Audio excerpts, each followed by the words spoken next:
Autosport riders' favorite F1 French Grands Prix. Formula One returns to the birthplace of Grand Prix racing this weekend with the French GP at Paul Ricard.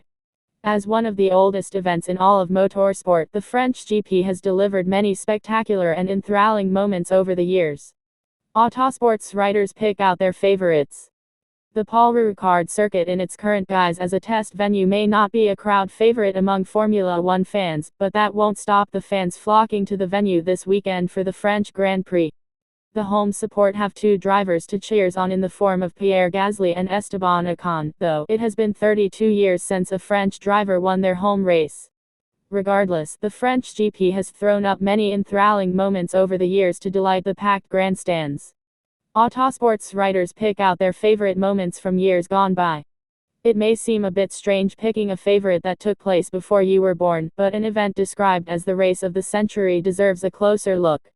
Nobody other than Ferrari star Alberto Ascari had won a points-paying race for more than a year, excluding the anomalous Indianapolis 500 when the field arrived at Reims for the 1953 French Grand Prix.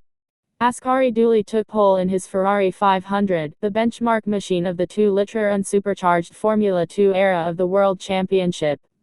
But Maserati's challenge had grown stronger and there were three A6 GCMS in the top 5.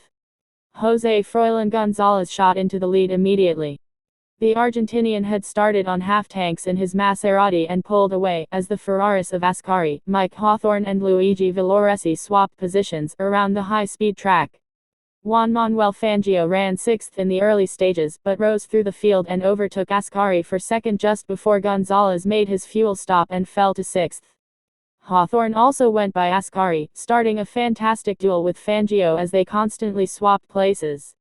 The lap charts show them exchanging the lead 11 times in the second half of the race, but it was probably a lot more than that, as they slipstreamed past each other around the track.